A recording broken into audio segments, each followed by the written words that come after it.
The marble floors of the Manhattan Supreme Court gleamed under the harsh white lights, reflecting the chaos that was about to erupt. Reporters whispered in the gallery, cameras poised, ready to capture the scandal of the season. Grace Monroe, 7 months pregnant, sat quietly beside her lawyer, her fingers trembling as she adjusted the hem of her black maternity dress. Across the aisle, her husband, millionaire real estate mogul Liam Monroe, lounged with the smugness of a man who believed the world bent for him.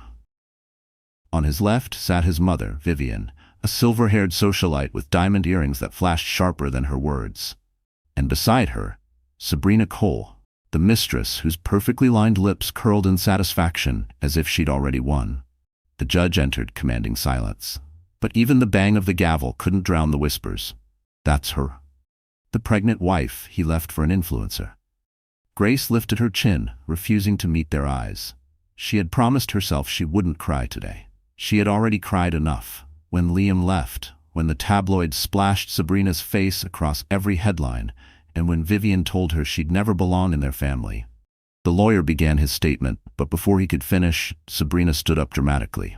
"She's lying!" she screamed, pointing at Grace. The courtroom gasped. Vivian rose too, fury blazing in her blue eyes. "You've humiliated my son long enough, you gold-digging fraud!" Grace's lawyer tried to intervene, but in one horrifying instant, Vivian's hand whipped through the air, striking Grace across the face. The sound cracked through the room like thunder. Grace's chair toppled backward. She hit the floor, clutching her stomach, pain slicing through her body. Gasps rippled through the spectators. A camera flashed. Then, as if to crown her cruelty, Sabrina leaned over and slapped Grace again. "You ruined his life," she hissed. Security rushed forward, but the damage was done. Grace's cheek burned, her vision blurred, but she refused to fall apart. Slowly, painfully, she rose to her feet. Her voice, when it came, was soft but steady. "You both have no idea what you've done." The judge slammed the gavel. "Order. Sit down, now." His face had gone pale. His eyes, stern seconds ago, now trembled with something strange. He stared at Grace as if seeing a ghost. The courtroom froze. Vivian smirked, ready to speak again, but the judge's voice thundered. "Mrs. Monroe, Miss Cole, you just assaulted a pregnant woman in my courtroom." Grace pressed a hand to her swollen belly, breathing through the pain. For a heartbeat, silence held. Then the judge's voice softened, barely audible, trembling between disbelief and recognition. "Mrs. Monroe, what did you say your maiden name was?" Grace blinked, confused. "Whitmore, Your Honor. Grace Whitmore." The color drained from his face. Papers slipped from his hand. The audience murmured, confused. Vivian frowned. "What does that have to do with anything?" The judge's lips parted, but no words came. His gavel hit the desk once, sharp and uneven. "Recess," he whispered hoarsely. "This court is in recess." Grace stared after him, her cheeks swollen, her heart pounding. Something in his eyes, grief, shock, and something painfully familiar, would haunt her long after the bailiff escorted her out. And somewhere deep down, she knew, this trial wasn't just about betrayal anymore. It was about blood. A year before that courtroom chaos, Grace Monroe had been the picture of a fairy tale bride. The ballroom of the Plaza Hotel glittered with golden chandeliers and laughter as the city's elite toasted to the perfect couple. Liam Monroe looked devastatingly handsome in his tailored black tuxedo, whispering promises against her ear as flashbulbs exploded around them. "You'll never have to worry again, Grace," he'd said, sliding a Cartier bracelet onto her wrist. "You're my forever." She had believed him. Everyone had. At 28, Grace was a rising interior designer with quiet confidence and a love for clean lines and warm spaces. She came from modest roots, her mother a schoolteacher in Connecticut, her father a mystery she never knew. When she met Liam at an art exhibit on Fifth Avenue, she thought she'd stepped into a dream. He'd admired her sketches, bought the painting she stood before, and asked her to dinner. From that night, her life became a whirlwind of champagne dinners, weekend trips to the Hamptons, and whispered "I love yous" in the back of his black Mercedes. 6 months later, he proposed under the twinkling lights of the River Café, the Manhattan skyline glowing behind them. She said yes through tears, convinced she had found safety and devotion. Vivian Monroe, his mother, had smiled tightly at the engagement party, her pearls glistening like ice. "Welcome to the family, dear," she had said, her tone sugary but cold. Let's hope you can handle our world.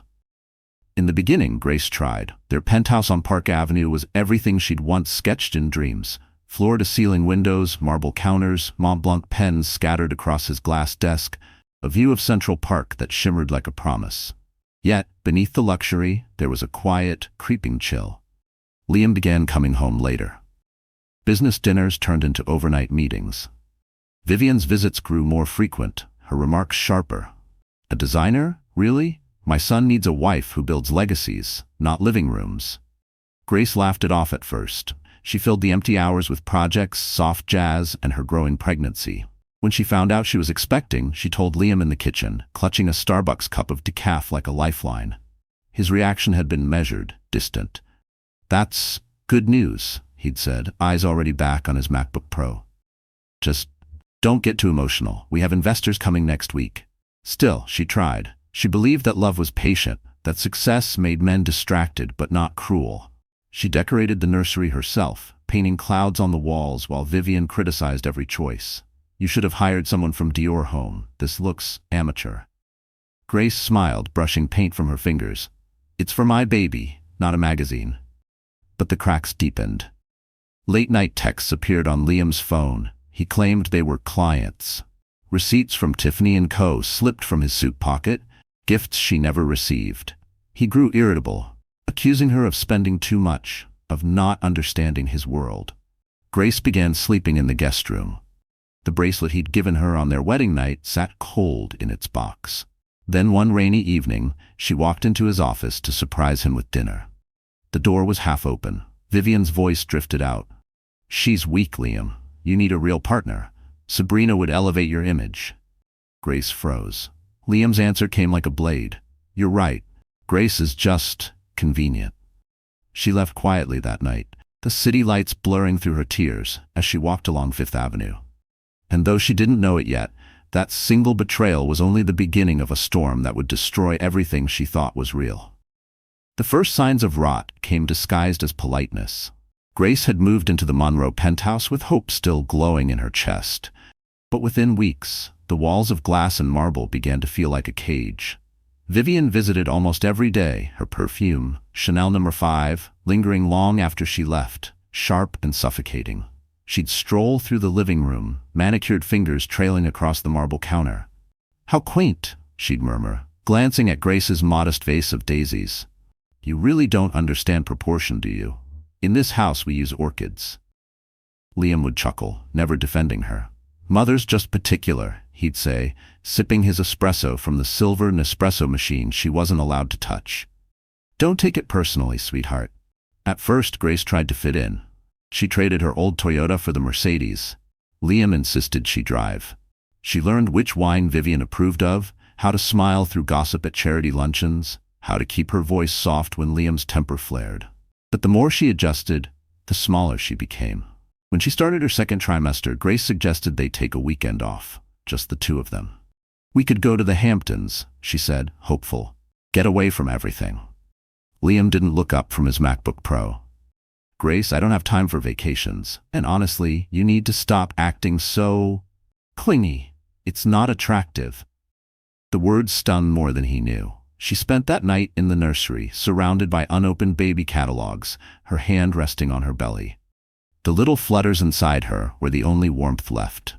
She began journaling, scribbled thoughts in a leather notebook she kept hidden in a drawer. "One day, this baby will know I tried." Money became another weapon.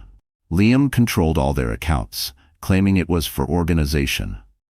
He handed her a platinum credit card with a monthly limit, barely enough for groceries, and tracked every purchase. "Do you really need another pair of maternity jeans?" he'd sneer. "You're not going anywhere worth dressing up for." Vivian's visits turned crueler. "Honestly, dear, you should be grateful," she said one morning while sipping coffee on the balcony overlooking Central Park. "Liam could have married into wealth, but he chose you. Try to make yourself useful." Grace smiled politely and returned to arranging flowers, because that's what they wanted, a quiet, obedient ornament. But inside, something began to harden. One afternoon, while cleaning Liam's office, she found a velvet box in his desk. Inside was a diamond necklace, 3 carats, breathtaking.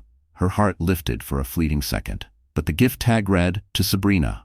Always yours, L." Her breath caught. The name hit like a knife. Sabrina Cole. The influencer. The woman Liam had once described as just a business collaborator. The truth was finally unmasked, cruel and glittering like the stones in that box. That night, she confronted him. "You're buying her gifts now?" she asked, voice trembling. Liam didn't even deny it. "She understands me," he said coldly. "You don't. Stop pretending you're a victim, Grace. You're lucky to have my name at all."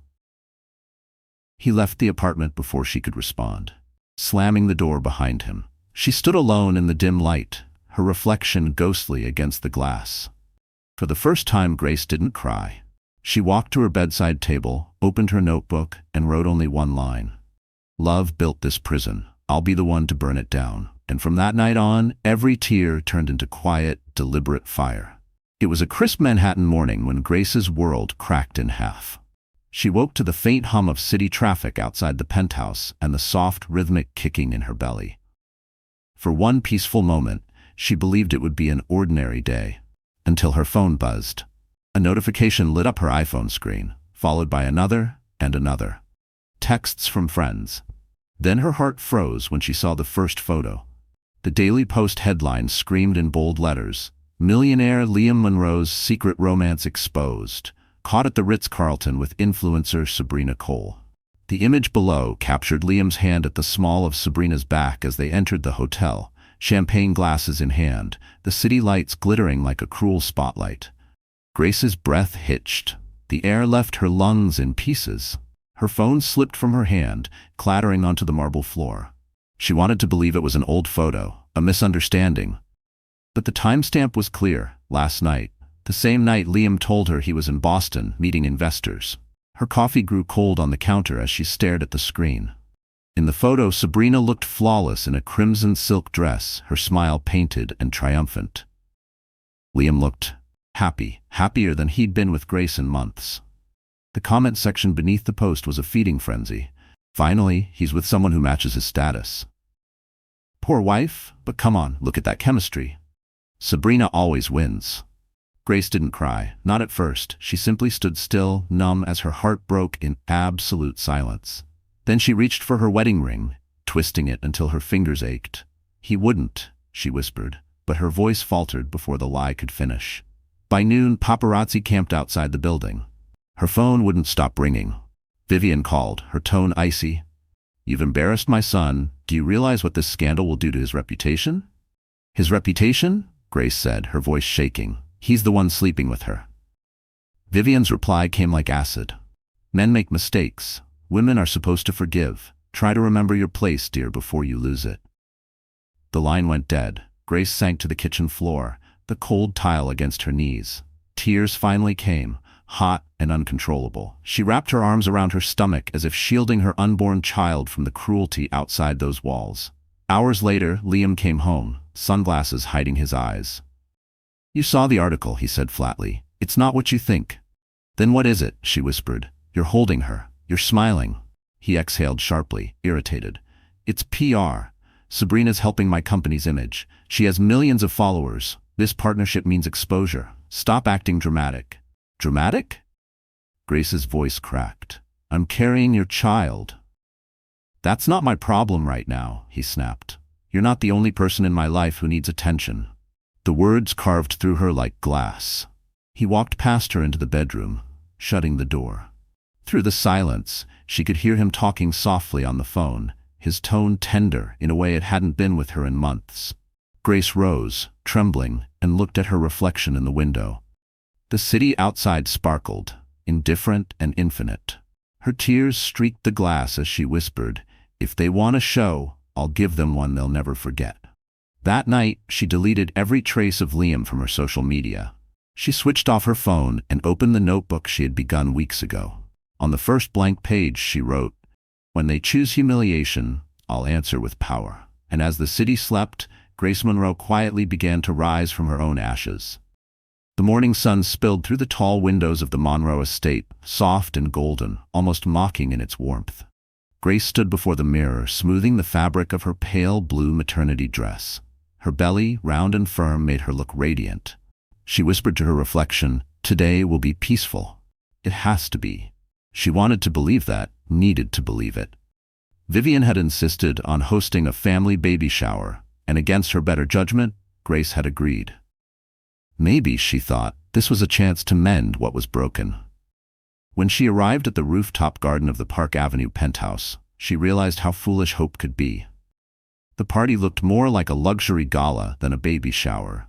White orchids cascaded from glass vases, a harpist played softly near the fountain, and waiters in black ties moved through the crowd with trays of champagne. Dozens of socialites mingled, their laughter echoing over the skyline. Grace recognized only a few faces. Most belonged to Vivian's friends. She felt like a guest at her own celebration. Vivian swept toward her, wrapped in a silver silk gown, every inch the queen she imagined herself to be. "Darling," she said, kissing Grace's cheek, "you're glowing. Try not to look too nervous. The photographers love confidence." Grace blinked. "Photographers? Oh, didn't I mention?" Vivian's smile was razor-sharp. "Lifestyle magazines love a good Monroe family feature. It's excellent publicity for Liam's firm. Now smile for the camera, dear." Grace obeyed. Flash after flash. Smile, nod, pretend everything's fine. Her cheeks hurt from the effort.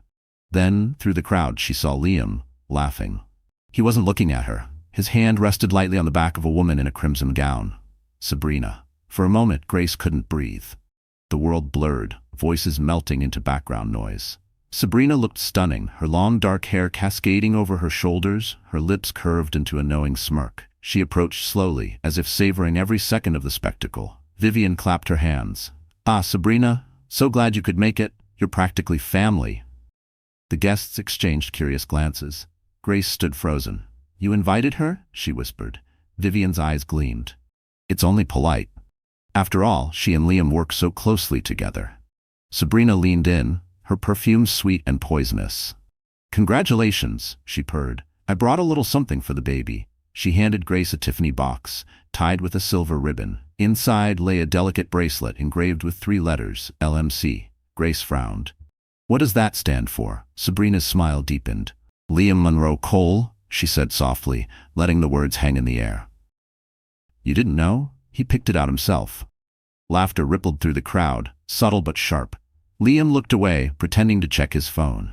Vivian sipped her champagne, unbothered. Grace's vision blurred again, but this time with rage, not tears. She clutched the gift box until her knuckles turned white. She turned to Vivian. "You planned this," she said quietly. Vivian shrugged, the picture of indifference. "You really should grow thicker skin, dear. Public life requires composure." Grace's voice trembled. "You're humiliating me in my own home." "This is our home." Vivian corrected, her smile never faltering. Something inside Grace snapped. She placed the bracelet back in the box and set it gently on the table. "Enjoy your party," she said. Her voice was calm, but her eyes burned with fury. "Because it's the last one you'll ever host with my name attached to it." Gasps rippled through the guests as Grace turned, her heels clicking against the marble floor. She didn't look back. The wind outside hit her face like a baptism. Fat, cold and cleansing. Behind her, Sabrina laughed softly and whispered, "She'll be gone soon." But none of them knew. Grace Monroe was done being quiet. That night, the rain poured over Manhattan like the sky itself had lost patience. The city lights blurred through Grace's taxi window as she pressed her forehead to the glass, her tears indistinguishable from the water outside. Her phone buzzed again and again. Vivian's number, then Liam's. She silenced it, clutching her stomach where her baby kicked softly as if sensing her pain. She whispered, "It's okay, sweetheart. Mommy's got you." But even she didn't believe her own words. When she reached the penthouse, the party's aftermath still lingered. Half-empty champagne flutes, wilting orchids, laughter echoing faintly from the hall as guests departed. She stepped inside, the soles of her shoes leaving tiny puddles on the marble floor. Liam was there, standing by the bar, tie undone, drink in hand. He didn't look ashamed, he looked irritated. "What the hell was that today?" he snapped. "You made a scene." Grace's voice trembled. "I made a scene? You let your mistress hand me a bracelet with your initials and hers engraved on it, in front of your mother, in front of the press." Liam downed the rest of his whiskey, eyes cold.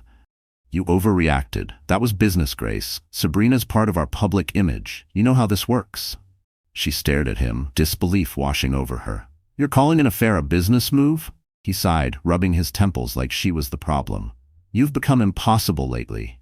Emotional. Unstable. Maybe pregnancy just doesn't agree with you.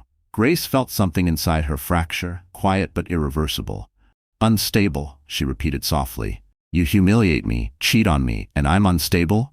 Watch your tone, he warned. You're lucky I haven't thrown you out yet. There it was, the threat he'd been circling for months. The power in his voice wasn't love, it was ownership. She realized then that she had never been a wife to him. She had been a prop. A perfect accessory for photos and magazine spreads, nothing more. When he stormed off toward the bedroom, she stayed frozen in the living room. The silence pressed heavy, broken only by the hum of the city below. She walked slowly to the nursery, the room she had poured her heart into. Soft blue walls, a white crib, a tiny stuffed bear on the rocking chair, everything she'd dreamed of for her child. She sank to her knees beside the crib, her tears dripping onto the polished wood floor. Why wasn't I enough? She whispered to the empty room. Her reflection stared back from the window, pale, hollow-eyed, and exhausted. The woman in that glass didn't look like her anymore. Hours passed. The rain eased. She found herself on the balcony, the city stretching endlessly below, neon lights flickering like broken promises. She pulled her cardigan tighter, shivering against the cold wind. In the distance, a siren wailed, a lonely, echoing cry that matched the one rising in her throat. Her phone vibrated again. A message from Liam. Don't wait up. Staying at the office? She almost laughed at the lie. She knew exactly where he was, the Ritz-Carlton, the same suite from the photos. Something changed in her eyes then. The tears stopped, the trembling stopped. She went inside, wiped her face, and opened her laptop. Her reflection in the dark screen looked steady, fierce. She began typing. Emails to her lawyer, to her accountant, to an old friend in the architecture world. For the first time in months, her heart didn't feel helpless. It felt awake. When dawn touched the skyline, Grace closed the laptop and whispered, "If they think I'll break, they're about to meet the woman they created."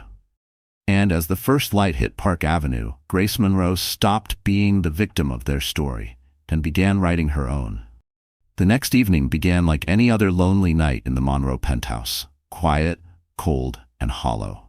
Grace sat by the nursery window, a blanket wrapped around her shoulders, sipping lukewarm tea as rain streaked the glass. Her body felt heavy, drained from sleepless nights and heartbreak. Then, without warning, a sharp pain tore across her stomach. It wasn't the normal pressure of pregnancy. This was deep, twisting, suffocating. She gasped, gripping the edge of the crib. The mug fell from her hand, shattering against the floor. "Please not now," she whispered through clenched teeth. She reached for her phone and dialed Liam. The call went straight to voicemail. She tried again, then again. Nothing. Finally, on the fourth call, he picked up. Laughter echoed in the background. Music, voices, clinking glasses. "Grace? What now?" His voice was slurred, impatient. I'm in pain," she stammered. "Something's wrong. I think it's the baby. Please come home." He sighed, annoyed. "You're fine. It's probably indigestion. Take something and lie down." "Liam, I'm bleeding," she cried. For a long, terrible second, there was silence. Then his tone hardened. "You're being dramatic again. I can't leave right now. I'm at a client dinner." She could hear a woman's laughter in the background. "Sabrina." Grace's voice cracked. "I need to go to the hospital." "Then call a car," he said coldly. "I'll check in later." The line went dead. For a moment, Grace couldn't move. She stared at the phone in disbelief, then felt another stab of pain. Her vision dimmed. Somehow she managed to grab her coat, her purse, and waddle toward the elevator. Each step sent fire through her abdomen. In the lobby, the doorman's eyes widened when he saw her. "Mrs. Monroe, are you all right?" She tried to smile but collapsed against the wall. "Hospital," she breathed. Within minutes, a taxi rushed her through the slick streets toward Lenox Hill Hospital. The city blurred past, neon lights, the glow of traffic signals, strangers who didn't know her name. When they arrived, nurses whisked her into the maternity ward. Everything happened fast. The IV, the oxygen, the cold snap of latex gloves. A doctor with kind eyes leaned over her. "We'll take care of you, Mrs. Monroe. Just breathe." She nodded weakly. "My husband. He's been notified," the nurse lied softly. But Grace knew the truth. He wouldn't come. As contractions racked her body, panic clawed at her chest. She prayed the baby would be safe, that the tiny heartbeat inside her would keep fighting. She thought of her mother, gone for years now, and wished she could hear her voice one more time. "Mom," she whispered, tears slipping down her cheeks. "I'm so scared." The room smelled of antiseptic and fear. Machines beeped in steady rhythm. Hours passed in a blur of pain and exhaustion. Somewhere in the haze, she felt a hand gently touch hers. "Mrs. Monroe?" Her eyes fluttered open. A tall man stood beside her bed, his presence calm but commanding. Salt and pepper hair, sharp features softened by concern. "I'm Judge Thomas Whitmore," he said quietly. "I was here visiting another patient when your case came in. You're stable now, and so is your baby." Grace's eyes filled with relief. "Thank you," she whispered. He smiled faintly. "You remind me of someone I used to know." Before she could ask what he meant, the nurse entered, adjusting her IV. The world faded into darkness as exhaustion pulled her under. When she woke hours later, sunlight filtered through the blinds. The room was quiet except for the gentle beep of the monitor. On her bedside table sat a single white lily in a glass vase, and beside it, a note in neat handwriting. "Rest, Mrs. Monroe. You're stronger than you think." And for the first time in months, Grace didn't feel completely alone. The next morning, sunlight spilled gently through the blinds, softening the sterile white of the hospital room. Grace blinked awake to the rhythmic beeping of the monitor beside her bed. Her body ached, but the pain had dulled to a steady throb. She turned her head and saw her hand resting on her belly. Her baby was still moving. Relief washed over her, warm and dizzying. Then she noticed the white lily again, the same one from last night, fresh water in the vase, its petals open wide. Someone had replaced it. On the nightstand lay a folded note. Her fingers trembled as she opened it. "You're safe now, rest well. T.W." Her brow furrowed. Thomas Whitmore. The name rang faintly in her memory. She remembered his face, the calm authority in his eyes when he'd stood by her bedside. She hadn't imagined it. A judge visiting a maternity ward at midnight wasn't normal, but the compassion in his gaze had felt strangely familiar, as if she'd seen it somewhere before. A nurse entered, smiling softly. "Good morning, Mrs. Monroe. How are we feeling today?" "Better," Grace said. "Was there someone here last night? A man?" The nurse nodded. "Judge Whitmore. He's well known around here. Volunteers sometimes with the hospital's legal aid program. Nice man. He sat with you for hours." Grace's throat tightened. "Did he say why?" The nurse hesitated. "Only that he knew your family name." Her family name. Whitmore. No one had ever known that name besides her mother and the state records. Her mother had refused to speak of her father, only saying, "He was a good man once, before life tore us apart." But Grace had always wondered who he was, what kind of man left without a trace. Later that afternoon, as the sun dipped low, a soft knock came at the door. Grace looked up to see Judge Thomas Whitmore standing in the doorway, dressed not in robes but a tailored charcoal suit. He carried a small paper bag and a gentle smile. "I brought you something better than hospital food," he said. "Turkey sandwich from the cafe downstairs." Grace managed a weak laugh. "You didn't have to do that." "Maybe I didn't," he said, setting the bag on her tray, "but I wanted to." He pulled a chair beside her bed. "You scared the nurses last night. You're lucky someone found you when they did." Her heart thudded. "It was you, wasn't it? You called the ambulance." He nodded. "You fainted in the lobby of your building. I happened to be there for a meeting with a client. Fate has strange timing." Grace hesitated. "You said you knew my name." Thomas looked at her for a long moment, something unreadable flickering in his eyes. "Yes, I did." He paused, his voice dropping lower. "Grace, I knew your mother, a long time ago. Her name was Catherine Whitmore, wasn't it?" The air left her lungs. "You knew my mother?" "I did," he said softly. "She was remarkable." He leaned back, his expression clouded with old memories. "We were young, foolish. Circumstances separated us. When I heard she'd passed, I looked for her child but found nothing." His gaze held hers, gentle but searching. "Until now." Grace's pulse quickened. "What are you saying?" He didn't answer immediately. Instead, he reached into his pocket and pulled out a faded photograph, an old Polaroid. A young woman with bright eyes and a man beside her, arm around her shoulders. Her mother, and the man Thomas, her breath caught. "That's you."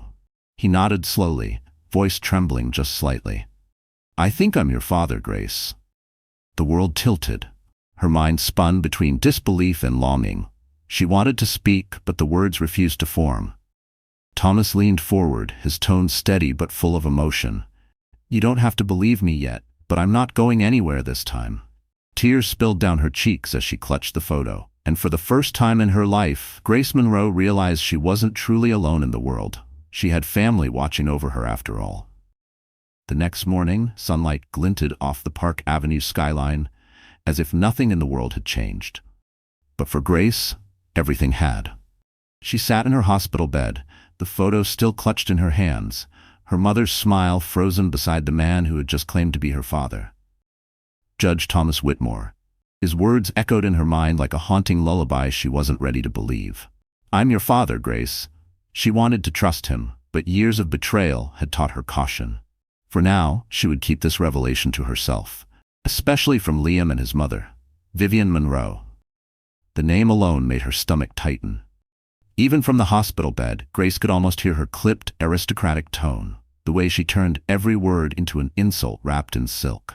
Vivian had built her empire on image. The Monroe name meant power, money, control, and Grace's pregnancy had become a stain on that perfection. That afternoon, as if conjured by bitterness itself, Vivian arrived. Her heels clicked sharply against the tile floor, echoing like gunfire. She didn't knock. She didn't smile. She simply appeared in the doorway, draped in a cream-colored coat, her pearls gleaming beneath the fluorescent lights. "Well," she said, eyes scanning the room, "so this is where you've been hiding." Grace's breath caught. "I nearly lost the baby, Vivian." Vivian arched an eyebrow. "Yes, well, stress does that to women who aren't built for this life." She stepped closer, setting a Tiffany bag on the bedside table, as if presenting an offering. "Something to cheer you up, a distraction, perhaps." Grace glanced inside. A cashmere blanket, monogrammed not with her initials, but with Sabrina's. Her stomach churned. "Is this supposed to be a joke?" Vivian smiled thinly. "No joke. Just a reminder that life moves quickly, dear. Liam has decisions to make, and you'd be wise not to make this messy." Grace felt her pulse hammer in her throat. "Messy? You mean defending myself?"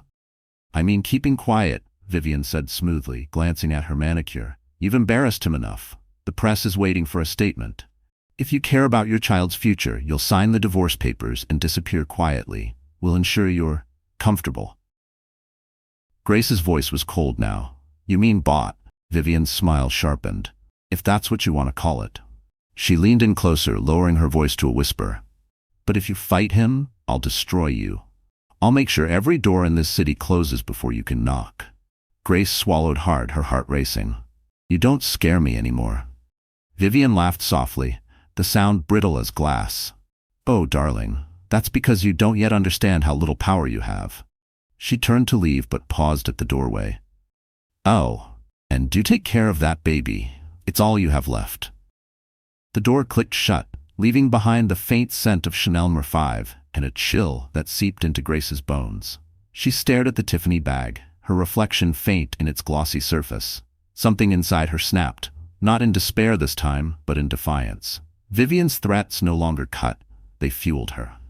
As night fell, Grace turned on her phone for the first time in days. Dozens of missed calls, headlines, gossip columns. Her husband and his mistress were now the city's newest it couple. Her humiliation had become their entertainment. But there, buried in her inbox, was an email from Judge Thomas Whitmore. No greeting, no pretense, just one line. "You're not fighting this alone anymore." Grace's lips trembled, not from fear but from resolve. She placed a hand over her stomach, feeling her baby's steady movement. "We're not running, sweetheart," she whispered. "We're fighting."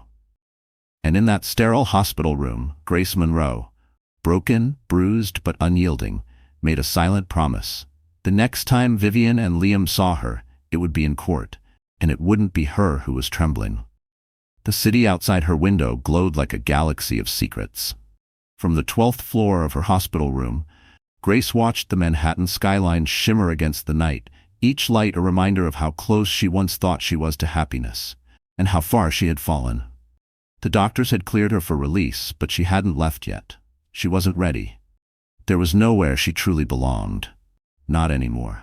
She sat on the edge of the bed, her hands resting on the gentle curve of her stomach. The rhythmic movement beneath her palm reminded her why she couldn't give up. The baby kicked again, stronger this time. as if answering her thoughts. "It's just you and me now," she whispered softly. "But that's enough." Her phone vibrated on the nightstand, breaking the quiet. An email notification glowed on the screen. From Judge Thomas Whitmore. Her pulse quickened. She opened it. "Grace, tomorrow will test your strength, but the truth is on your side. Say nothing you can't prove, but say everything they fear you'll reveal. I'll be there. TW." She stared at the message, her chest tightening. The idea that someone, a stranger yet not, believed in her felt foreign, but comforting. She reread it 3 times before closing her laptop. Outside, thunder rumbled low, a storm rolling over the city. Grace rose and walked slowly to the window. Her reflection stared back, pale skin, tired eyes, hair pulled into a messy braid. She barely recognized herself. The woman in the glass looked fragile, but behind the fragility was something new. Fire. She turned and glanced at the small duffel bag by the chair, packed neatly with her essentials: prenatal vitamins, her mother's locket, and a worn copy of Women Who Run with the Wolves. She had read it every night since the affair became public. Tonight, the pages felt heavier, each word whispering strength she hadn't known she possessed. A knock startled her. A nurse peeked in with a kind smile. "Mrs. Monroe, there's someone here asking to see you." Grace's heart stuttered. "Who is it?" He said his name is Liam. The air went cold. "Tell him I'm resting," she said, voice steady. But it was too late. Liam was already stepping through the door, tall and composed, his expression unreadable. He wore the same confidence he used in boardrooms, as if he still owned the world. "You look better," he said casually, glancing around. "Nice room, expensive." Grace didn't move. "Why are you here?" He shrugged. "PR damage control. Vivian's worried about how this whole meltdown looks to the press. She thinks she might say something stupid." "Something stupid?" she repeated, her voice trembling. "Like the truth?" Liam sighed, feigning patience. "Grace, be reasonable. Sign the divorce papers. I'll make sure you get a comfortable settlement. You'll never have to work again." She took a deep breath, steadying herself. "I never wanted your money, Liam. I wanted your honesty." He smirked. "Honesty doesn't pay bills." Grace's eyes filled with quiet determination. "Neither does cruelty, but it always collects interest." For the first time, his confidence faltered. "You think you're going to win in court? Against me? Against my mother?" Grace met his gaze without flinching. "I'm not fighting you anymore, Liam. I'm fighting for my child." He scoffed. "You'll regret this." "Maybe," she said softly, "but I'll regret nothing that makes me free." Liam turned sharply, anger flickering in his eyes, and left without another word. When the door closed, Grace exhaled shakily. The city thundered outside as lightning split the sky. She returned to the window, whispering to the storm, "You hear that, baby? Tomorrow, we stop being their story." Then she looked at her reflection one last time. The fear was still there, but beneath it burned a calm certainty. Tomorrow she would walk into that courtroom, not as the broken wife they expected, but as a woman reborn. And somewhere in the distance, thunder answered her vow with a promise of reckoning. The next morning dawned gray and heavy, as if the city itself braced for a storm. Grace stood before the mirror in her small rented apartment, adjusting the black dress that barely concealed her 7-month belly. Her hands shook slightly, but her reflection didn't waver. There were no stylists, no pearls, no pretense, only resolve. A faint light from the window illuminated her face, pale but determined. "Today," she whispered, "we end their lies." Outside, the city roared to life. Yellow cabs splashed through puddles as she arrived at the Manhattan Supreme Court. Reporters crowded the marble steps, microphones extended like spears. "Mrs. Monroe, is it true your husband left you for Sabrina Cole? Are you seeking custody or revenge? Do you plan to expose the Monroes?" Grace kept her gaze forward, her heels clicking steadily on the stone. A flashbulb popped, and for a split second she saw her own reflection in the lens. A woman the tabloids had called the broken wife. They had no idea what was coming. Inside, the courtroom buzzed with anticipation. Liam sat at the defense table, looking effortlessly composed in a navy Tom Ford suit. Sabrina, draped in red, whispered something to him, smirking when he laughed. Vivian sat behind them, her pearls gleaming under the lights, her expression carved from stone. Grace's lawyer, a calm, silver-haired woman named Rebecca Dane, leaned toward her. "They'll play dirty," she murmured. "Just breathe, answer clearly, and remember, you have truth on your side." Grace nodded, gripping her pen. The judge's bench was still empty. A hush fell as the clerk announced, "All rise for the Honorable Judge Thomas Whitmore." Grace's breath caught. He entered the room with quiet authority, robes flowing like shadow, his presence commanding instant silence. For a heartbeat, his eyes met hers. He hesitated almost imperceptibly, then continued to the bench. "You may be seated," he said, voice steady, though a trace of emotion lingered beneath the surface. The first hour unfolded like a cruel performance. Liam's lawyer painted him as the victim of a hysterical wife. "My client has endured emotional instability, public embarrassment, and false accusations," the man declared. Sabrina lowered her eyes demurely, playing the part of the innocent. Vivian dabbed at imaginary tears with a silk handkerchief. Grace's stomach twisted. When her turn came, Rebecca guided her to the stand. Grace swore the oath and sat, her fingers tightening around the wooden railing. The courtroom lights felt blinding. "Mrs. Monroe," Rebecca began gently, "how long were you married to Mr. Liam Monroe?" 3 years, Grace answered, voice trembling slightly. "And during those years, did you contribute financially to the household?" "Yes, I co-owned an interior design firm before my pregnancy. I used my savings to help Liam start Monroe Developments." Liam's jaw tightened. Rebecca continued, "And what happened to that company?" Grace met Liam's eyes. "He removed my name from the registration after I became pregnant, said it was a business decision." A murmur spread through the room. Cameras clicked. Liam's lawyer stood abruptly. "Objection. Irrelevant." Judge Whitmore's gavel struck once. "Overruled," he said firmly. Grace continued, "He told me I wasn't useful anymore, that my job was to stay quiet and look perfect." Her voice grew stronger. "Then he cheated, publicly. And when I collapsed from stress and nearly lost our child, he didn't come." The courtroom erupted. Gasps, whispers, the rapid click of camera shutters. Sabrina's smirk faltered. Vivian leaned toward Liam, whispering furiously. Judge Whitmore raised his hand for silence, but his expression had changed. His knuckles whitened on the gavel, his eyes flicking briefly toward Grace, pained, protective. Liam leaned back, feigning indifference, but the tightness around his mouth betrayed him. "Order in the court," the judge said, voice echoing off the marble walls. He turned to Grace. "Please continue, Mrs. Monroe." Grace's next words trembled but did not break. "I stayed quiet for too long, but not today." The silence that followed was heavy, electric. Even the cameras seemed to hold their breath. And just before the next question, the unthinkable happened. Vivian rose from her seat, fury in her eyes, moving toward Grace like a storm ready to strike. Vivian Monroe's heels struck the courtroom floor like warning bells. She didn't care about decorum or the dozens of cameras flashing from the gallery. Her fury consumed everything. "You liar," she shouted, pointing a trembling hand at Grace. "You've humiliated my son long enough."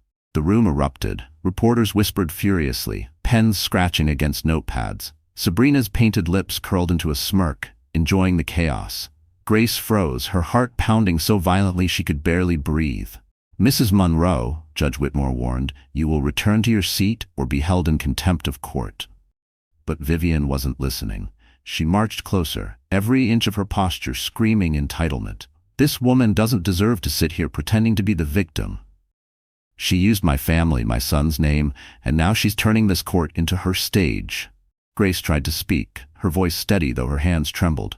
"I never." Before the words left her mouth, Vivian's hand sliced through the air, striking her across the face. The crack echoed through the room like gunfire. Gasps filled the air. The shock sent Grace stumbling backward, one hand instinctively clutching her swollen belly. Pain radiated through her cheek. "Security!" the bailiff shouted, rushing forward. But before anyone could intervene, Sabrina stood abruptly and sneered, "Oh, please, stop pretending she's some fragile saint." She stepped closer, her heels clacking against the marble. "She's been manipulating Liam since day one." And then, another slap. The second hit wasn't just physical. It was a humiliation so deep it burned. Cameras flashed wildly, capturing the image. Grace Monroe, pregnant, wounded, tears glistening beneath courtroom lights. Liam shot to his feet but didn't move to help her. His face twisted with discomfort, not guilt. "Mother Sabrina, enough," he hissed. Grace steadied herself, blinking through the dizziness. For a moment she thought she might faint. The courtroom fell into a stunned silence, everyone waiting for her to crumble. but she didn't. Slowly she straightened, her palm pressed against the desk for support. Her voice was hoarse but calm. "You both just showed this entire room exactly who you are." The words cut through the tension like a blade. Judge Whitmore's gavel slammed down, his voice thunderous. "Order! Order!" His face was pale with shock and anger. "Bailiff, escort Mrs. Monroe and Miss Cole back to their seats immediately." Security stepped forward, separating them as murmurs rippled through the audience. Sabrina tried to protest, but Vivian pulled her arm away with an indignant huff. "This is absurd. She provoked us." Whitmore's glare silenced her. "One more word, Mrs. Monroe, and I'll have you removed." The gavel struck again. The sound echoed through the stunned courtroom. Grace stood quietly, her cheek still stinging, one hand protectively resting over her stomach. Cameras zoomed in, reporters scribbling every detail. But for once, the humiliation didn't crush her. It clarified everything. Her voice, though soft, carried with haunting strength. "I don't need to defend myself anymore. You've done it for me." Liam's face blanched, realizing how it looked. The powerful Monroes physically attacking a pregnant woman in front of a judge and the entire press corps. Sabrina's smirk vanished. Vivian's hand trembled slightly, betraying the first crack in her composure. The judge inhaled deeply, visibly restraining his fury. His tone dropped to something colder, quieter, but more dangerous. "Mrs. Monroe, Miss Cole, you have just assaulted a pregnant woman in a courtroom under state jurisdiction. You understand the gravity of that?" Vivian opened her mouth to retort, but stopped when she saw his expression. Something more than anger flickered there. Something personal. Whitmore's gaze turned toward Grace. His voice softened. "Mrs. Monroe, are you hurt?" Grace hesitated, tears finally spilling over. "I'll be fine," she whispered. "But my child? I don't know." The courtroom fell into a hush so deep it felt sacred. Whitmore's jaw tightened, his knuckles white against the bench. "This court will recess immediately," he declared, voice shaking with restrained emotion.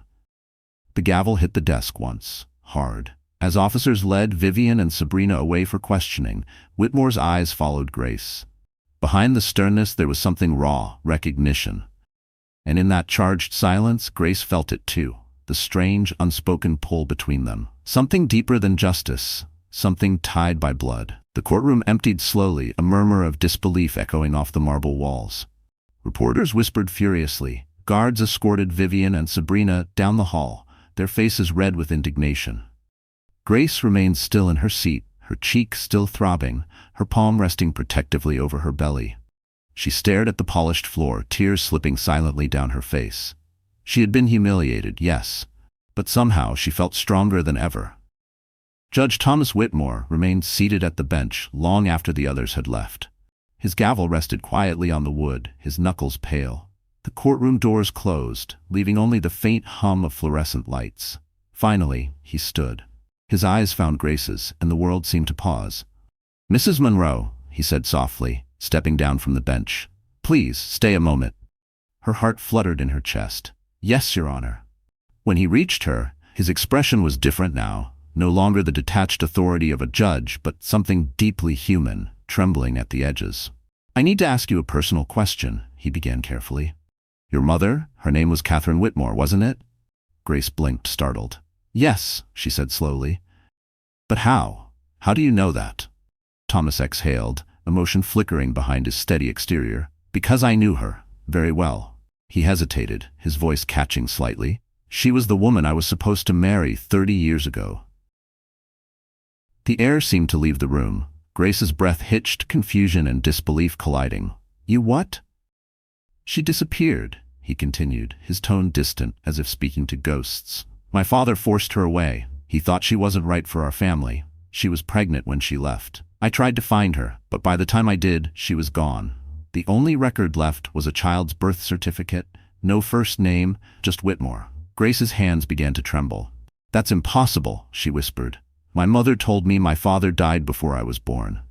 He shook his head slowly. "She was protecting you." Her lips parted, but no words came. The room spun slightly, the weight of it crushing her chest. "You're saying you're my father?" His eyes glistened. "Yes," he said simply. "And I swear to you, Grace, I didn't know until today." She pressed a hand to her mouth, tears streaming freely now. "All this time," she murmured, "I thought I had no one." Thomas stepped closer, his voice soft but steady. "You have me now." Grace's shoulders shook. "You don't understand what they've done to me, what your courtroom just witnessed." "I do," he interrupted gently, pain flickering across his face. "And I will make it right. I don't care what it costs."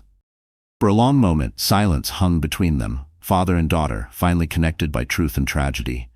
Outside, the city buzzed with gossip and flashing lights, but in that small, quiet space, time stood still.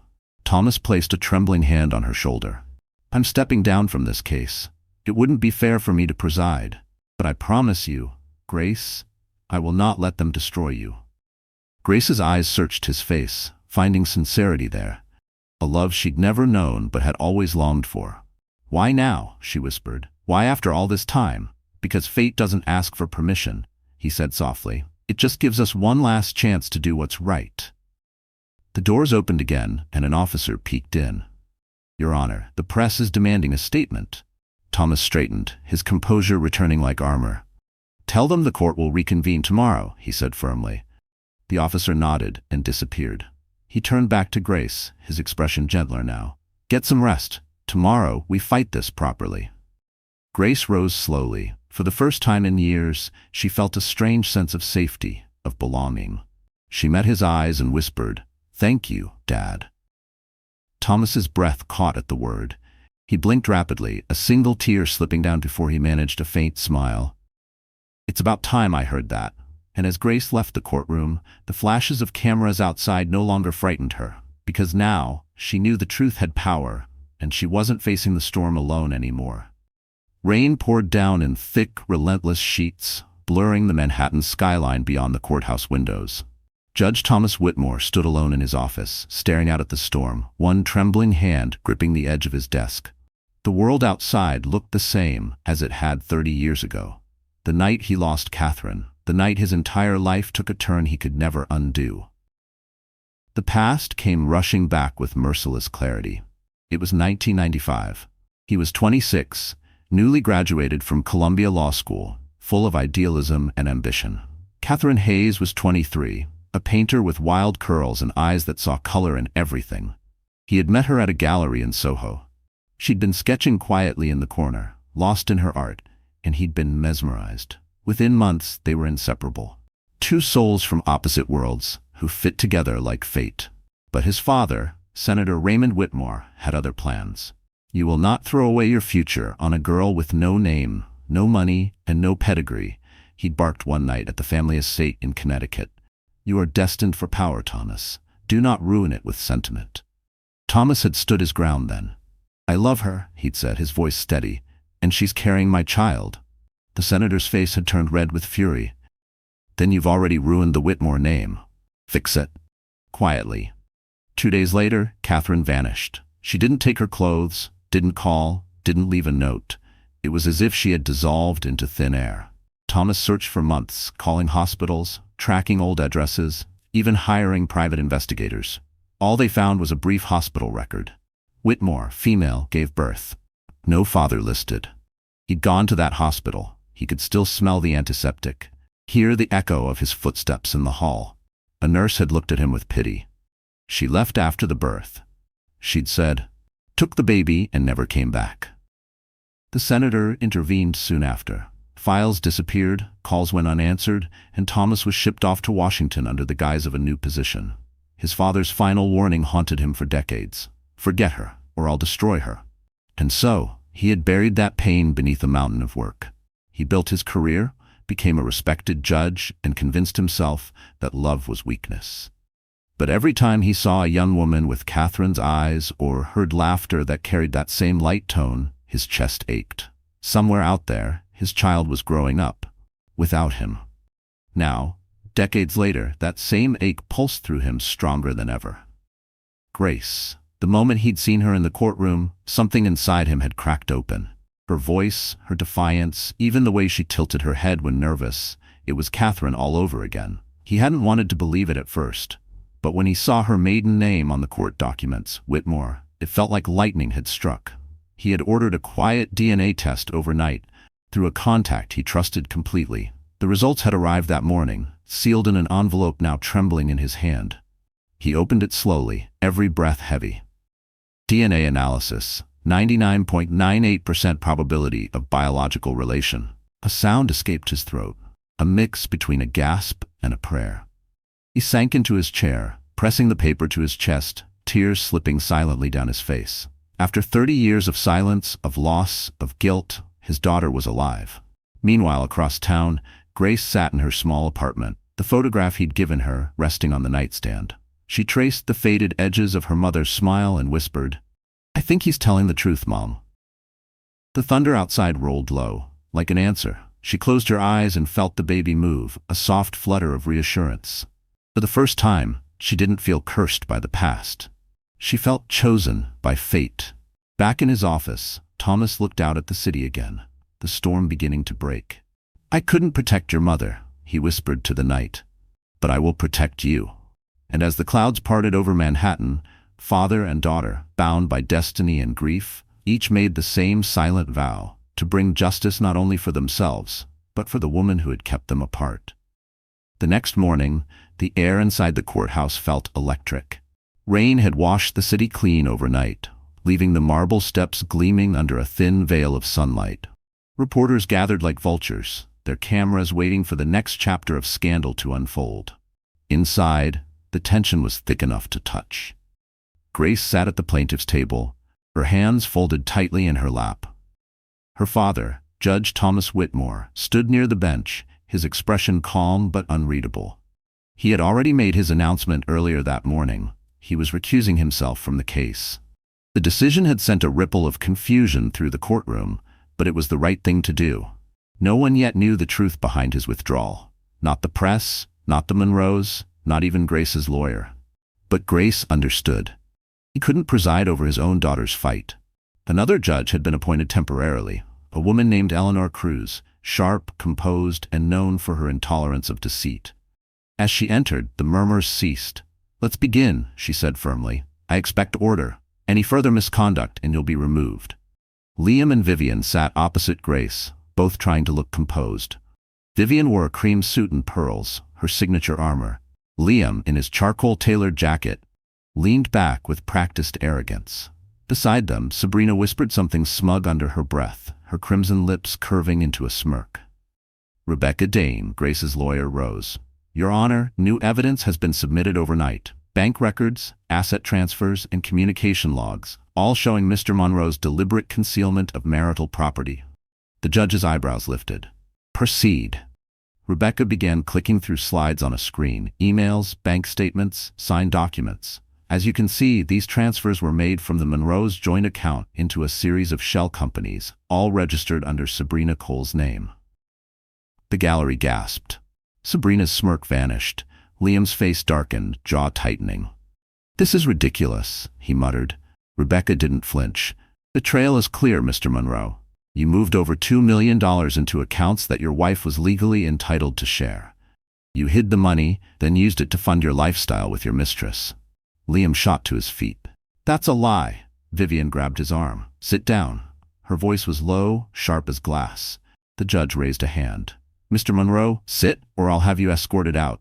Grace stayed silent, her eyes locked on the screen. Watching each document appear felt like watching years of silence unravel. Every lie, every manipulation, every cruel word, now visible for the world to see. Rebecca continued, "Furthermore, text records show direct coordination between Mr. Monroe and his mother, Mrs. Vivian Monroe, discussing how to frame my client as mentally unfit to influence custody proceedings." Vivian's mouth fell open. "That's absurd." Rebecca didn't blink. "These are your messages, Mrs. Monroe, dated and time-stamped." The judge leaned forward. "Mrs. Monroe, would you like to explain why you discussed fabricating psychological reports about your daughter-in-law?" Vivian's lips quivered, the color draining from her face. I was protecting my family." "From what?" the judge asked coldly. Grace finally spoke, her voice quiet but sharp. "From the truth." The room fell silent. Vivian turned toward her, eyes blazing. "You have no idea what kind of power you're up against." Grace met her gaze without blinking. "You've mistaken cruelty for power your entire life." Gasps echoed around the courtroom. The judge rapped the gavel once. "Enough. We'll recess for lunch. When we return, I'll hear the remainder of the evidence." As the crowd began to disperse, Vivian leaned close to Liam, her whisper trembling. "She's not backing down. Not this time." Liam's eyes flicked toward Grace, his jaw clenched. "Then we find another way." Across the room, Grace exhaled shakily, every muscle in her body humming with adrenaline. Thomas watched from the back of the courtroom, pride flickering through the sorrow in his eyes. For the first time in years, the Monroes weren't dictating the rules. And as Grace gathered her papers, she realized something powerful. This wasn't just her defense anymore. It was her reckoning. The next day, Manhattan pulsed with rumors. Every gossip blog, every morning talk show, every luxury magazine headline screamed the same story. Monroe empire under fire. Mistress accused of fraud. Sabrina Cole's perfect life, the designer bags, the influencer deals, the flawless image was beginning to crumble. At the courthouse, she arrived late, oversized sunglasses hiding her puffy eyes. Her once perfect posture was replaced by trembling uncertainty. Liam refused to meet her gaze, and Vivian's expression had curdled from condescension to panic. The power dynamic had shifted. For the first time, Grace wasn't the one being pitied. She was the one they feared. Judge Eleanor Cruz entered promptly at 9, her heels echoing against the marble floor. "We're reconvening," she said, her tone clipped. "Ms. Zane, please continue with your presentation." Grace's lawyer rose, calm and precise. "Your Honor, as previously submitted, these bank transfers show not only concealment of assets, but illegal financial manipulation using Mr. Monroe's company funds. We've now uncovered direct payments made to Miss Sabrina Cole, totaling over $2 million in unreported income." Sabrina shifted in her seat. "That's not true," she hissed. "Those were brand partnerships, promotions." Rebecca pressed a key, and the courtroom screen lit up with receipts, wire transfers, and a photo of Sabrina holding a champagne flute in front of a private jet. The caption from her social media post read, "When hard work pays off." Rebecca's voice stayed even. Every trip, every luxury item, every promotion was financed with company money diverted from Monroe Developments, money belonging to Mrs. Grace Monroe. The courtroom erupted in murmurs. Sabrina's hand shot up. "This is a setup. You don't understand the world of social media. These are normal expenses." Judge Cruz's eyes were icy. "Miss Cole, normal people don't use stolen funds to advertise designer handbags."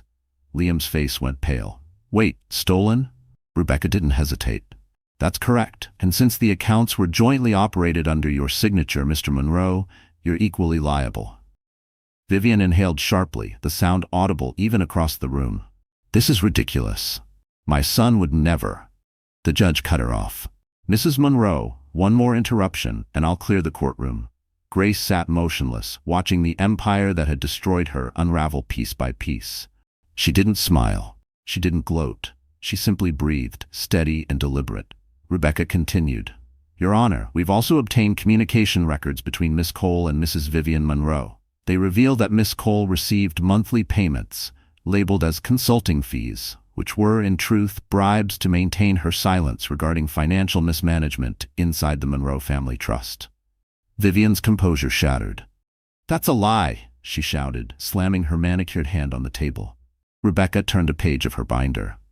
"We have the emails, Mrs. Monroe, from your personal account." Sabrina's head snapped toward Vivian. "You paid me to keep quiet. You told me it would be handled." "Quiet, you foolish girl," Vivian hissed, panic bleeding through her voice. The judge struck the gavel hard. "Enough, Miss Cole. You will answer directly to this court?" Sabrina's lips quivered. The confident influencer act was gone. I didn't know it was illegal," she stammered. "They said it was a business arrangement." "Who said?" the judge demanded. Sabrina's eyes darted toward Liam. "He did," she whispered. "And his mother." The room gasped. Liam's head snapped around. "That's not true." Judge Cruz leaned back, expression unreadable. "This court will be forwarding all evidence to the district attorney for criminal review. Until then, Miss Cole, you are hereby placed under formal investigation for financial misconduct." Sabrina's face drained of color. Her hands shook as officers approached. She looked at Liam, desperation spilling into her voice. "You promised me everything. You said we'd be untouchable." He didn't move, didn't speak, just looked away. As the officers led Sabrina from the room, her sunglasses slipped from her trembling hands and clattered to the floor. The sharp sound echoed in the silence. Vivian stared straight ahead, her perfect mask cracking. Grace's eyes met hers briefly. Calm, unflinching, unafraid. And in that quiet, unbearable pause, Vivian finally realized the unthinkable. The woman she had called weak was the one dismantling their empire. One truth at a time. By the third day of the trial, the Monroe name had become synonymous with scandal. Every major network carried the story. From Millionaire to Manipulator, one headline read, "Pregnant Wife Faces Off Against Power Family." Paparazzi lined the courthouse steps, their lenses trained not on Liam Monroe, the man once adored by Manhattan's elite, but on Grace, whose quiet strength was rewriting the narrative. Inside, the tension hung heavy. Vivian sat rigid, pale beneath her perfect makeup, her pearls slightly askew. Liam hadn't slept. The dark circles under his eyes told the story of a man watching his empire collapse brick by brick. Even his Tom Ford suit looked tired, rumpled. He glanced around nervously as reporters whispered his name from the gallery. Grace entered with calm grace, her black dress modest but elegant. She no longer carried the weight of humiliation, only determination. The moment she sat down, Liam's lawyer leaned over to whisper frantically, but Liam wasn't listening. His gaze locked on her, desperate, searching for something. Mercy, maybe, or memory. When the judge entered, the courtroom rose. The air was electric. "We will continue with closing testimony," Judge Cruz announced. Grace's lawyer spoke first, her voice measured. This case was never about money. It was about betrayal, coercion, and the theft of trust. Mrs. Monroe stood against a system designed to silence her, but she refused to disappear. Rebecca turned toward Grace, her tone softening. "She isn't just a victim. She's proof that truth still has power, even against those who believe themselves untouchable." Applause rippled faintly before the judge silenced the room. Then came Liam's turn. He rose slowly, straightening his tie, forcing a confident smile that didn't reach his eyes. "Your Honor," he began, "I admit to mistakes. I was under pressure, business, family, the media, but I never stopped caring for Grace. Everything I did to protect what we built." Grace met his gaze. "You protected yourself," she said quietly, the words carrying across the courtroom. Liam's mask cracked. "Grace, please," he said suddenly, stepping forward despite his lawyer's warning hand. "We can fix this. You and me. We were good once. Don't throw it all away because of this circus." The judge frowned. "Mr. Monroe, this is highly inappropriate." Grace rose slowly, silencing the room without needing to raise her voice. "You already threw it away," she said. "The day you decided I was disposable." Liam's expression faltered. His voice grew smaller. "You think you're better than me now? Because people feel sorry for you? They'll forget you next month, Grace. You'll fade back into nothing." She smiled faintly, not with pride, but with peace. "Then at least I'll fade with dignity." The courtroom went silent. Even the cameras stopped clicking. Liam's desperation deepened. "You can't do this," he whispered. "You don't understand what losing everything feels like." Grace tilted her head, eyes glistening but unbroken. "I do. You just never thought I'd survive it." His composure crumbled. "Please, Grace," he said again, softer now, like a plea. "You don't have to destroy me." "I'm not destroying you," she replied evenly. "You did that yourself. I'm just done protecting your lies." The judge banged her gavel once. "Enough, Mr. and Mrs. Monroe. The court will recess before final ruling." As the audience began to stir, Liam turned toward Grace one last time. "You won't win," he muttered. "Men like me always land on their feet." Grace gathered her papers, sliding them neatly into her folder. "Then I'll make sure the ground is gone when you do." Vivian turned her head sharply toward her son, whispering, "You've ruined us." He didn't answer. He couldn't. From the back of the courtroom, Thomas Whitmore watched in silence, pride and heartbreak mingling behind his calm expression. As Grace exited the room, reporters surged toward her, shouting questions, flashes bursting around her. She didn't respond. She just kept walking, each step measured, steady, free. And behind her, Liam Monroe sat alone at the defense table, realizing too late that the woman he once underestimated had become the one thing he could never control: the truth. The day after the verdict, Manhattan's morning news exploded with the story. Grace Monroe wins full custody and financial settlement. Monroe dynasty crumbles. Every channel replayed the footage of Vivian's stunned face, her hand frozen mid-air as the gavel struck. Her empire of influence, curated through decades of intimidation and image, had collapsed in a single afternoon. At the Monroe estate, the silence was suffocating. The grand chandeliers still glowed, the marble floors still gleamed, but the house felt hollow, like a museum of ghosts. Vivian sat in her favorite velvet armchair, staring blankly at the framed family portrait hanging across the room. Liam's smile in the photo was perfect, rehearsed. Her own expression, proud and poised, now looked like a mockery of everything she had built.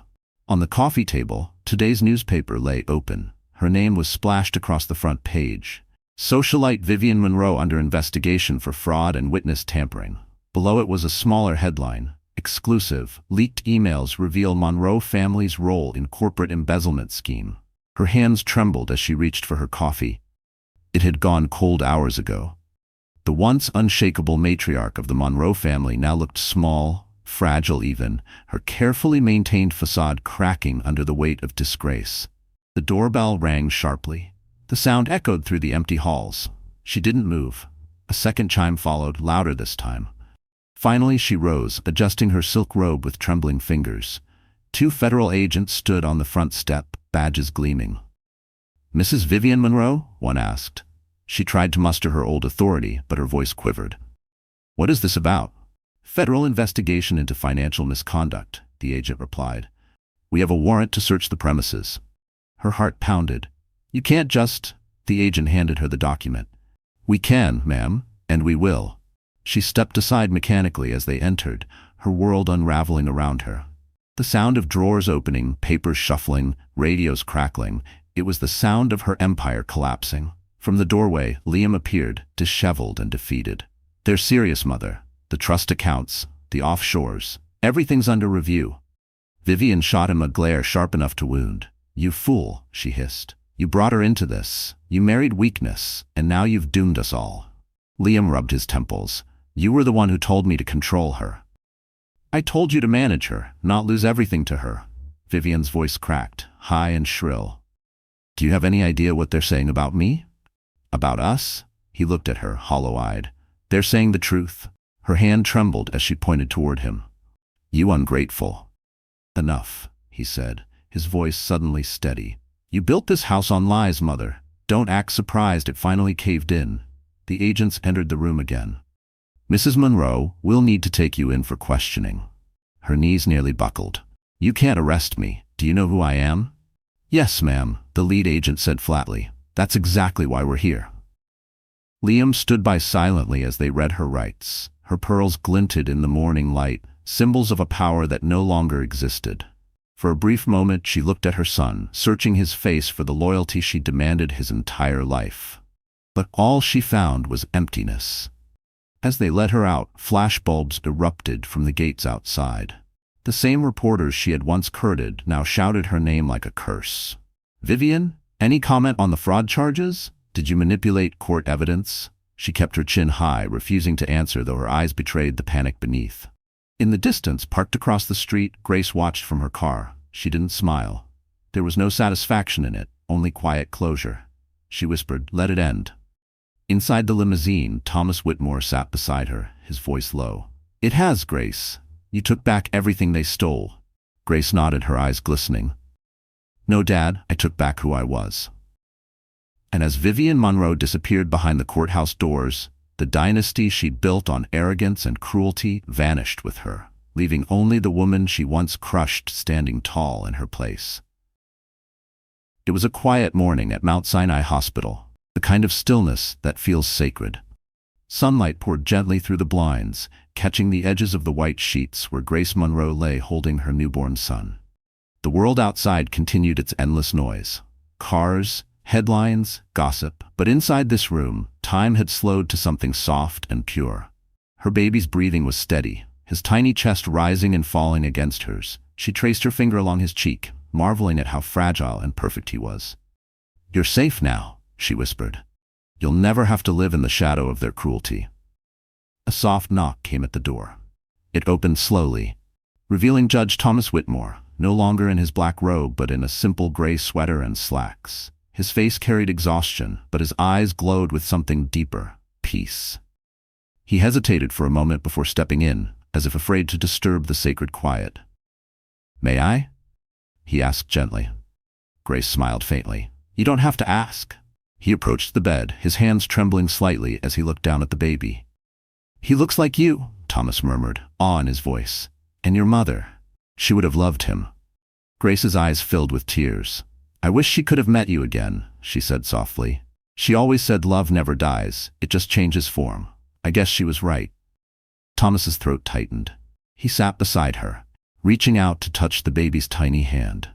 The child's fingers wrapped instinctively around his index finger, strong despite their size. A single tear rolled down Thomas's cheek. I missed every first moment with you, he whispered.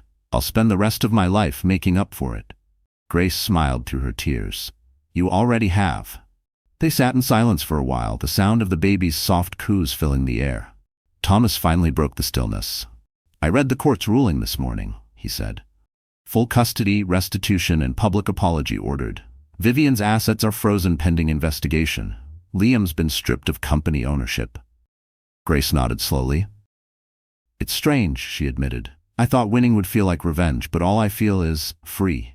Thomas looked at her proudly. That's because justice isn't revenge, Grace. It's restoration. You reclaimed your name, your dignity. She looked down at her son. And his future. Outside the window, snow began to fall, gentle flakes drifting against the Manhattan skyline.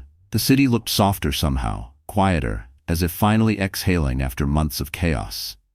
Grace remembered the nights she'd stood at that same skyline, feeling trapped and invisible. Now it felt like a promise, instead of a prison. The nurse entered quietly, checking Grace's vitals before smiling. He's a strong one, she said, nodding toward the baby. What's his name? Grace hesitated for a moment, then looked at her father. Carter Whitmore Monroe, she said. Carter means strength, and Whitmore because he deserves to know where he truly comes from. Thomas's eyes glistened again. Thank you, he said softly. Grace squeezed his hand. No, Dad. Thank you for being there when no one else was. He leaned forward and kissed her forehead, whispering, I'll never leave again. For the first time in years, Grace believed those words. As the afternoon sun spilled golden light across the room, she picked up her phone and scrolled through messages from people she hadn't heard from in years. Old clients, friends, even strangers who had followed her story online. They all said the same thing. You gave me courage. She smiled, her heart swelling. Maybe this was her purpose all along. Not just to survive, but to show others that brokenness wasn't the end of a story. It was the beginning of one worth telling. She looked at her son once more, cradling him against her heart. You'll grow up knowing love, not fear, she whispered. And you'll know that strength isn't loud, it's steady. Thomas sat beside her, watching the snow. For the first time since losing Catherine, he felt whole again. And as the snow fell quietly over New York, the three of them, father, daughter, and child, became living proof that even after betrayal, justice, and loss, love has the final word. 1 year later, the morning sun rose gently over Park Avenue, washing the city in gold. The world had moved on from the Monroe scandal, but Grace's life had only just begun. The whispers, the gossip, the tabloid headlines, all had faded into the background noise of Manhattan. What remained was peace. Real, earned peace. She stepped out of the elevator into her new office, the smell of fresh paint and coffee filling the air. The glass door gleamed with clean lettering, Whitmore Design Studio. Her name. Her mother's name. Her legacy. She traced her fingers over the polished surface, a soft smile spreading across her face. Inside, sunlight streamed through the tall windows, glinting off her laptop and the sketches scattered across her mahogany desk. The space reflected her perfectly. Minimalist yet warm, elegant without pretense. A vase of white lilies sat beside her keyboard, a quiet reminder of the night Thomas had brought one to her hospital room. She'd kept that tradition ever since. Her assistant, Mia, peeked in with a grin. Your first client's waiting. Big one. The Plaza Hotel renovation project. They said they specifically asked for you. Grace's heart lifted. The same place where she'd once walked down the aisle in a dream that turned into a nightmare. Life, it seemed, had a poetic way of giving second chances. Tell them I'll be right there, she said. As Mia left, Grace glanced out the window. Down below, New York bustled like a living symphony, honking taxis, laughing strangers, the rush of 1,000 stories unfolding at once. For the first time, she felt part of it instead of trapped inside it. Her phone buzzed. A message from her father. Coffee at Central Park. 10 minutes? Carter's asking for his mom. She smiled, typing back quickly. On my way. She slipped on her beige coat and grabbed her keys. As she walked out, she paused by a framed photo on her wall. Her and Carter at his first birthday, his little hand clutching her necklace as Thomas laughed behind them. The image radiated everything she had fought for: family, love, freedom. Outside, the city air was cool and crisp. She passed the Ritz-Carlton, where Liam and Sabrina's affair had once made headlines. It stood there still, tall and unbothered, but its shadow no longer reached her. She wasn't that woman anymore, the one who cried behind closed doors. She was someone new, forged by fire and rebuilt with purpose. At the edge of Central Park, she spotted them. Thomas seated on a bench, holding Carter on his knee, showing him how to feed pigeons. The sight made her chest tighten with joy. "Mommy," Carter squealed, his little hands waving. Grace laughed, her heart swelling. "Hey, my brave boy." She scooped him up, breathing in the warm, sweet scent of him, baby lotion and sunshine. Thomas smiled. "He's got your spirit, you know. He already tries to tell everyone what to do." She chuckled. "Then he definitely got that from you." They sat together, sipping coffee from a nearby cafe, Thomas's usual black Americano, her caramel latte. The morning light danced on the pond, and the city felt quieter here, softer. "Do you ever think about them?" Thomas asked gently. "Sometimes," she admitted, "but not with anger anymore. They took enough of my life. I won't give them my peace too." He nodded approvingly. "That's strength, Grace, the kind that lasts." Carter giggled as a pigeon fluttered onto the bench beside him. Grace laughed, snapping a quick photo.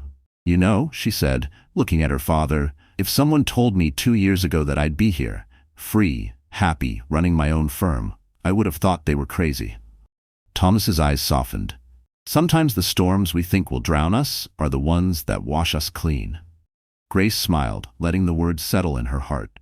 Across the park, sunlight spilled through the trees, wrapping them in a gentle glow. She turned toward her father, her son in her arms, and whispered, "We made it."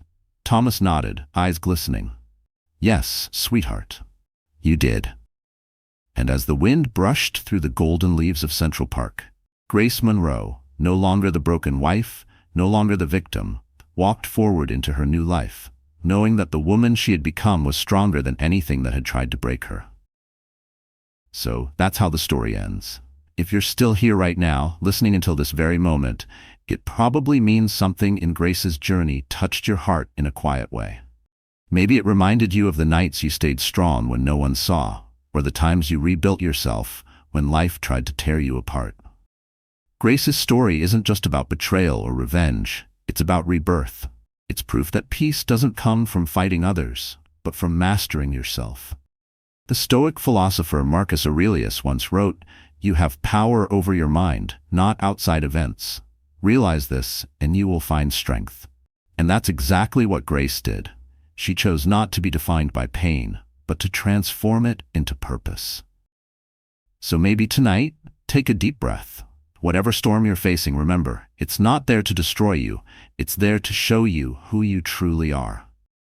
If this story made you feel something, hope, courage, maybe even healing, then don't keep it to yourself. Hit the like button, share it with someone who needs to hear it, and subscribe so you can walk with us through the next story of strength and redemption. Because sometimes, healing begins with simply knowing you're not alone.